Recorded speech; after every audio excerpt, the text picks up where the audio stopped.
আসসালামু আলাইকুম সবাইকে। আজকে আমরা অনার্স দ্বিতীয় বর্ষ রসায়ন বিভাগের অর্গানিক কেমিস্ট্রি 2 এর অ্যারোমেটিক হাইড্রোকার্বন চ্যাপ্টার 2 এর অত্যন্ত গুরুত্বপূর্ণ একটা প্রশ্ন 100% আসতে পারে এবছর। সেটা হচ্ছে বেনজিনের নাইট্রেশন বিক্রিয়ার কৌশলটা বর্ণনা করতে হবে।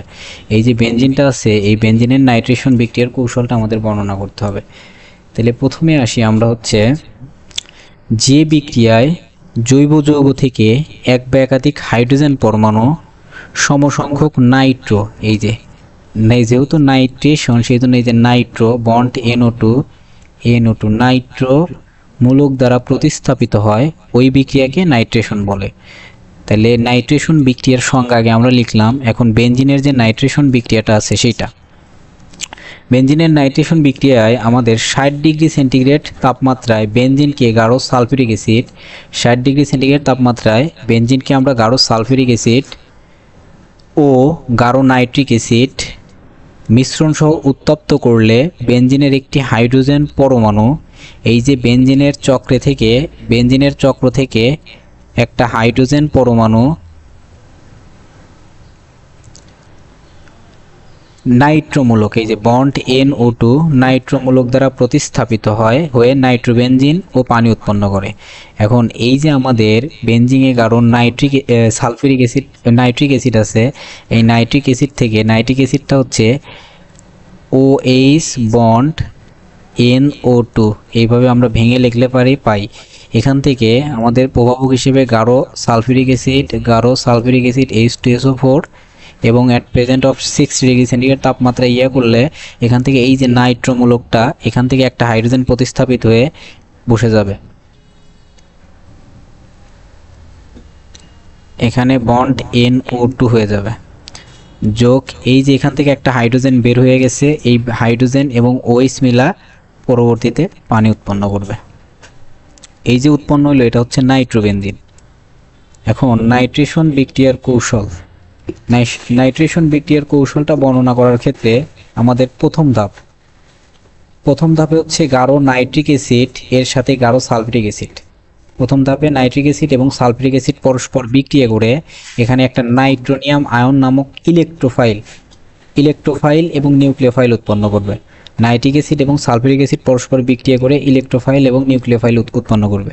অর্থাৎ এই যে আমাদের সালফিউরিক অ্যাসিড H2SO4 এবং নাইট্রিক অ্যাসিডটাকে যদি আমরা ভেঙে লিখি OH বন্ড NO2, এখান থেকে যেটা উৎপন্ন হয় এই যে এটা হচ্ছে ইলেকট্রোফাইল NO2 একটা ইলেকট্রোফাইল যোগ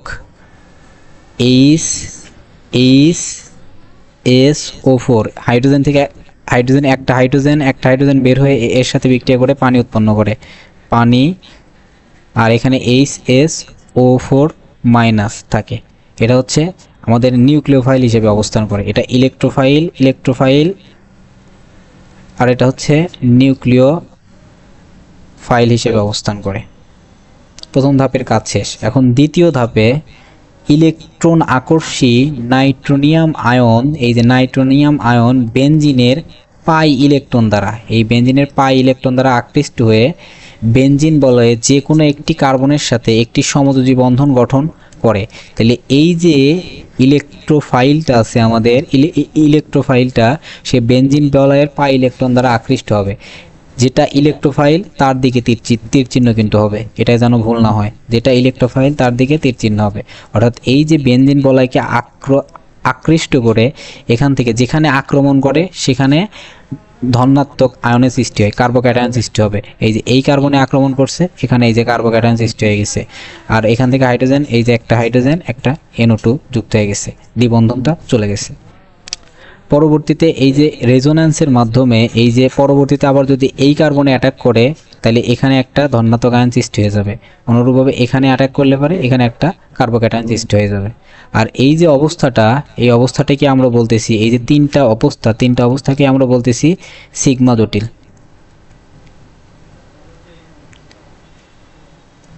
NO2 হাইড্রোজেন, এই যে এই অবস্থাটাই হচ্ছে আমাদের সিগমা জটিল। সর্বশেষ আমাদের তৃতীয় ধাপে পরিশেষে প্রথম ধাপে উৎপন্ন এই যে আমাদের নিউক্লিওফাইল HSO4- দ্বারা সিগমা জটিল একটি প্রোটন অপসারিত হয়। এই যে সিগমা জটিলের একটা প্রোটন অপসারিত হয়, এখন কিন্তু তীর চিহ্ন প্লাসের দিকে, সিগমা জটিলের একটি প্রোটন অপসারিত হয়ে নাইট্রোবেনজিন অর্থাৎ এই যে প্রোটনটা এর সাথে বিক্রিয়া করে সালফিউরিক অ্যাসিড উৎপন্ন হয়েছে, আর এখানে এই যে NO2 বা নাইট্রোবেনজিন উৎপন্ন হয়ে গেছে। আশা করি বুঝতে পারছেন। এটাই ছিল আজকের আমাদের পড়াশোনা। ধন্যবাদ সবাইকে।